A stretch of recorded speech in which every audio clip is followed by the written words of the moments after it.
আসসালামু আলাইকুম, সকলে কেমন আছেন? আলহামদুলিল্লাহ সকলেই ভালো আছেন, সুস্থ আছেন। আজকের রেসিপিটি একটু অন্য ধরনের, সেটি হচ্ছে ডাল দিয়ে টক করঞ্জা। এই টক করঞ্জা নিয়ে নিয়েছি 8-10টার মতো, শুকনো লঙ্কা, তেজপাতা, আর ডালটাকে ভালো করে ধুয়ে নিয়েছি। এখানে করঞ্জাটাকে ভালো করে কেটে নিচ্ছি। ধোয়ার পর কেটে নিচ্ছি। করঞ্জার মাঝখানে যে করঞ্জার ভেতরে যে দানাটা থাকে, সেই দানাটাকে ফেলে দিচ্ছি। ফেলে আর এটাকে কেটে নেব। আর আমার ভিডিওটা যদি ভালো লেগে থাকে লাইক করবেন, কমেন্ট করবেন, শেয়ার করবেন, প্লিজ সাবস্ক্রাইব করতে ভুলবেন না। আশা করছি ভিডিওটা না কেটে পুরোটাই দেখার চেষ্টা করবেন। এইভাবে যদি টক করঞ্জা ডাল দিয়ে রান্না করেন, দেখবেন সকলেই খুব পছন্দ করে খাবে, ভালো লাগে। ডাল এমনি নর্মাল রান্না থেকে এই টক করঞ্জা দিয়ে রান্না করলে ডালটা একটা সুন্দর গন্ধও হয় আর স্বাদও খুব ভালো লাগে, না টক না মিষ্টি।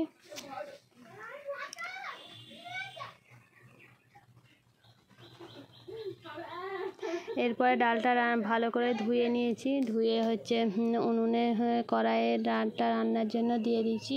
ডালটা ঢেলে দিয়ে এতে পরিমাণ মতো পানি দিয়ে দিয়েছি। পানি দেওয়ার পরে দিয়ে দেবো 1 চামচ হলুদ গুঁড়ো।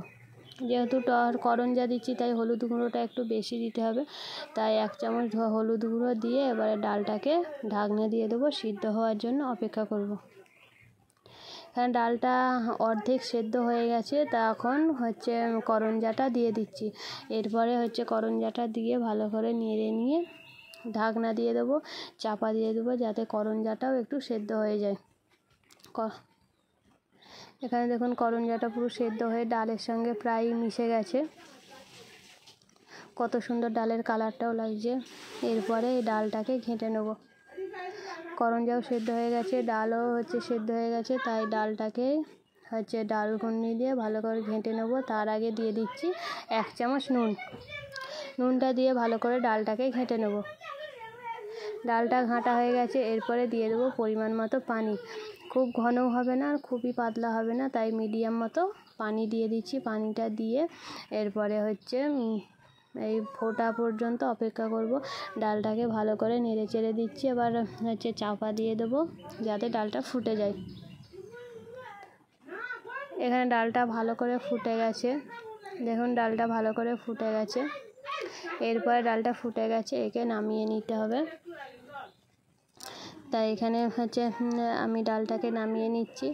এবার ডালটাকে বাগার দেওয়ার জন্য লাগবে শুকনো লঙ্কা নিয়ে নিয়েছি 3-4টে, কাঁচা লঙ্কা নিয়েছি 2টো, রসুন বাটা আর পেঁয়াজ বাটা, একটা পেঁয়াজ, মিডিয়াম সাইজ পেঁয়াজ কেটে নিয়েছি। এরপর ডালটাকে বাগার দেবো, তাই কড়াইয়ে তেল দিয়ে দিচ্ছি। তেলটা গরম হয়ে যেতে কালো জিরে দিয়ে দিচ্ছি। কালো জিরের পরে যে শুকনো লঙ্কাটা রেখেছিলাম, শুকনো লঙ্কা, কাঁচা লঙ্কা দিয়ে ভালো করে নেড়ে চেড়ে লাল করে নিচ্ছি। পেঁয়াজও দিয়ে দিচ্ছি, পেঁয়াজ কেটে রেখেছিলাম, পেঁয়াজ দিয়ে দিয়েছি।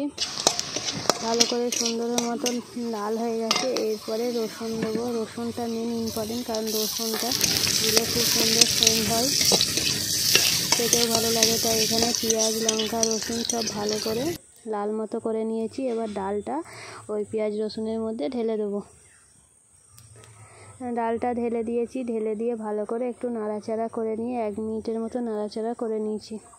দেখুন ডালটা কত সুন্দর হয়েছে, নামিয়ে নিয়েছি। আর এটা তো খেতেও খুবই ভালো লাগবে।